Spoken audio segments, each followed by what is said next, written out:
सर्वप्रथम आपण भारतीय जनता पार्टीचा नारा देऊया।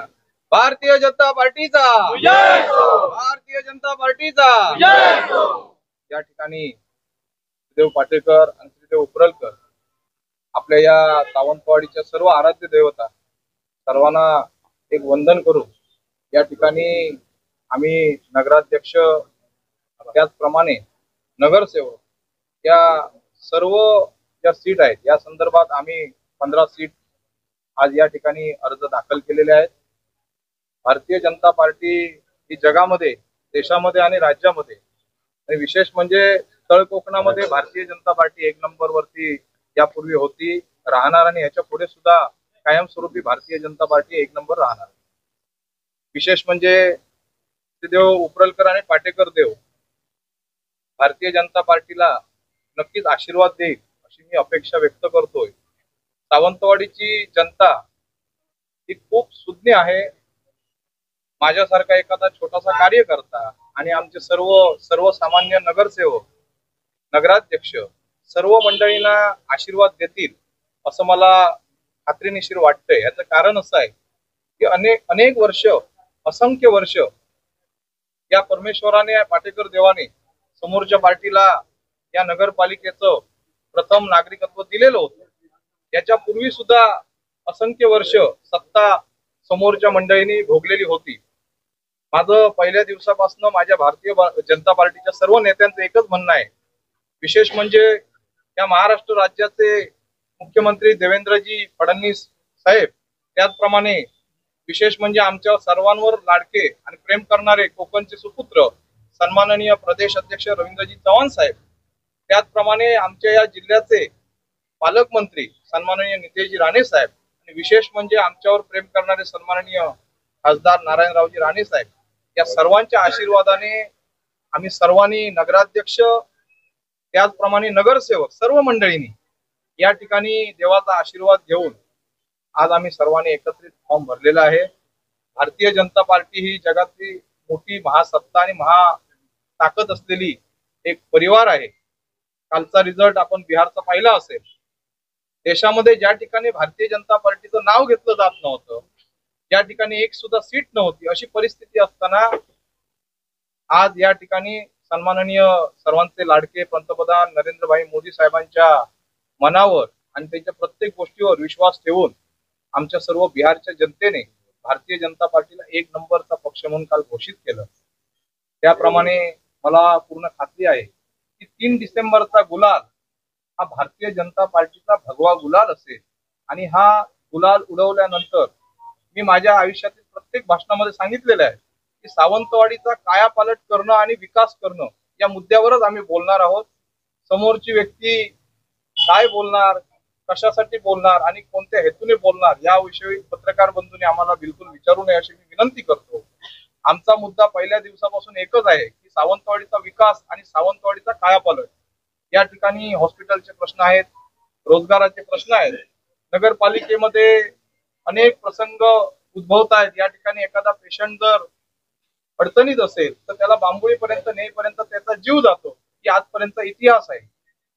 हे कुठेतरी बदल होण्यासाठी भारतीय जनता पार्टीची सत्ता येण्याची काळाची गरज आहे। मला पूर्ण खात्री आहे की सावंतवाडीची जनता ही सुज्ञ आहे, सुशिक्षित आहे आणि या ठिकाणी या सुज्ञ जनतेने संपूर्ण आमच्या सर्व नेत्यांवर, माझ्या सर्व उमेदवारांवर, भारतीय जनता पार्टीच्या प्रत्येक उमेदवारांवर विश्वास ठेवलेला आहे। येणाऱ्या 15 दिवसामध्ये मी माझे भारतीय जनता पार्टीचे सर्व विशेष पदाधिकारी आणि सर्वांना घेऊन एकत्रितपणे आम्ही संपूर्ण शहरामध्ये घरोघरी मी स्वतः म्हणा किंवा माझी सर्व मंडळी भारतीय जनता पार्टीच्या सर्व मंडळींना मी या ठिकाणी घेऊन घरोघरी दारोदारी आम्ही जाऊन लोकांना विनवणी करण्याचा प्रयत्न करणार आहोत। परंतु मला एक खात्री आहे की येणाऱ्या 3 डिसेंबरला आपण रिझल्ट पाहिल्यानंतर रिझल्ट हा आमच्या भारतीय जनता पार्टीचाच नक्की आपल्याला दिसेल।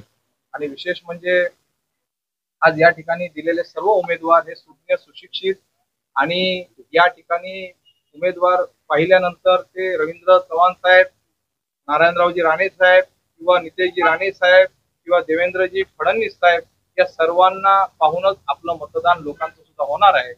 महाराष्ट्र राज्याचे मुख्यमंत्री, देशाचे पंतप्रधान पालकमंत्री साहेब, खासदार साहेब यांच्यावर पाहूनच हे मतदान होणार आहे आणि विशेष म्हणजे आमच्या या सर्व प्रतिनिधींवर पाहून हे मतदान होणार आहे आणि सर्व प्रतिनिधी, सर्व आमचे नगरसेवक आणि नगराध्यक्ष हे योग्य आहेत. भारतीय जनता पार्टीसाठी आणि सर्वसामान्य जनतेसाठी पोषक असं वातावरण आहे. मी तुम्हाला एवढंच सांगतो की आपण याच्या पुढे या सावंतवाडीमध्ये या पत्रकार बंधूंनी सुद्धा एक विचार केला पाहिजे की तुमची सुद्धा मुलं आहेत की 5-10 वर्षांनी मोठी होतील, त्यांच्यासाठी ते रोजगाराचं दालन या ठिकाणी असणं आणि त्याच्यासाठी प्रयत्न करणारा एखादा माझ्यासारखा कार्यकर्ता प्रयत्न करतो तर तुम्ही सुद्धा आम्हाला सपोर्ट करावा अशी मी आशा बाळगतोय. नगराध्यक्ष पदाचा भाजपचा उमेदवार कोण असेल, कारण 2 उमेदवारी अर्ज दाखल झाल्याचं समजतं. या ठिकाणी आमच्या पक्षामध्ये एक शिस्त आहे. एखादा उमेदवार दिल्यानंतर तो उमेदवार हा पक्षाने दिलेला उमेदवार असतो, तो कोणी असू दे, सर्वसामान्य घरातला असू दे किंवा राजघराण्यातला असू दे, पण पक्षाने एखादा शब्द दिला की तो आम्ही जमिनीवर पाडायला देणार नाही. कारण आम्ही भारतीय जनता पार्टीमध्ये शिस्त आहे आणि ही शिस्त या ठिकाणी पूर्ण देशात पाळली जाते आणि तीच शिस्त सावंतवाडीमध्ये पाळली जाणार आहे. त्यामुळे सौ भोसले यांना आम्ही या ठिकाणी नगराध्यक्षाचे उमेदवार भारतीय जनता पार्टीकडनं घोषित करत आहोत. त्याचप्रमाणे या ठिकाणी आमच्या नगरसेवकांची जी 20 जणांची लिस्ट आहे त्याच्यात एक सुशिक्षित वर्ग मानणार असा प्रकारचा वर्ग आमच्या या नगरसेवकांमध्ये आहे आणि उत्कृष्ट युवक सुद्धा या नगरसेवकांमध्ये आहेत आणि उत्कृष्ट महिला सुद्धा या ठिकाणी नगरसेवक म्हणून आहेत. यांचं सगळ्यांचं कार्य निवडून आल्यानंतर घरी बसायचं नाही आहे, तर त्या ठिकाणी माझ्यासारखा कार्यकर्ता त्यांना सांगेल की निवडून आल्यानंतर तुम्ही लोकांची दारोदारी जाऊन कामं करावी लागणार. आपण कॅबिन मध्ये बसून संपूर्ण जो काय कार्यक्रम आहे तो पाहायचा नसून तर लोकांच्या घरोघरी जाऊन लोकांची कार्य करणं आणि पुढील 5 वर्षांनी मतं मागायची गरज नाही. आपल्या प्रत्येकाच्या वॉर्डमध्ये विकास झालेला दिसला पाहिजे. याच्यासाठी माझ्यासारखे सर्व कार्यकर्ते, आमचे सन्माननीय अनिलजी निरवडेकर सर आहेत, बबनराव साळगावकर साहेब उपनगराध्यक्ष, नगराध्यक्ष होते साहेब, आमचे सुधीरजी आडवडेकर आहेत, राजू बेग साहेब आहेत, भालेकरजी आहेत, ही जुनी मातब्बर माणसं आमच्या या फळीमध्ये आहेत. त्यामुळे मी एकच विनंती करतोय की भारतीय जनता पार्टीमध्ये कोणताही भेदभाव नाही आहे. सर्व एकत्रितपणे आम्ही सर्व मंडळी हे जे इलेक्शन हसत खेळत पूर्ण पार पाडणार एवढं मी सांगू इच्छितो. होऊ शकेल नाही, मात्र याचा फायदा विरोधकांना होऊ शकतो. बघा, ते ज्येष्ठ आहेत. आता एवढ्या मोठ्या ज्येष्ठ मंडळींवर मी बोलण्या एवढा मोठा नाही आहे. भारतीय जनता पार्टीमध्ये महाराष्ट्र राज्याचे लाडके देवा भाऊ आहेत, रवींद्रजी चव्हाण साहेब प्रदेश अध्यक्ष आहेत, सन्माननीय पालकमंत्री साहेब आहेत. या सर्वांचं एकमत झाल्यानंतरच आम्ही हा भारतीय जनता पार्टीने निर्णय घेतलेला आहे.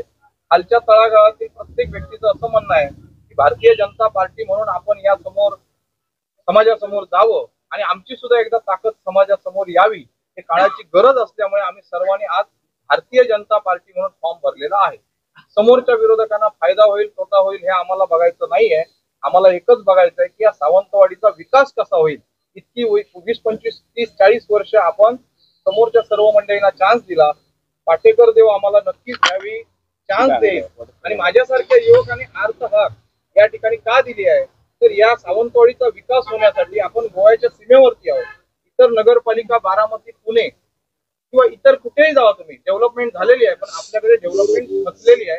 ही डेव्हलपमेंट थांबून आपण डेव्हलपमेंट करण्यासंदर्भात आपण सर्वांनी एकत्रित आम्ही मूठ बांधले. खासदार नारायण राणे काही दिवसापूर्वी बोलले होते विशाल परत इथे भेटेल, ते ब्रेकिंग न्यूज नाही. नमस्कार त्यांना, कारण ते वडीलधारी आहेत. एवढ्या मोठ्या माणसांसमोर बोलण्या एवढा मी मोठा नाही. मी पहिल्या दिवसापासून सांगितलं आहे ते वडीलधारी आहेत. आपण पत्रकार बंधूंनी या गोष्टीवर नो कमेंट्स देणं योग्य आहे. आपण या गोष्टीला पूर्ण विराम द्यावा.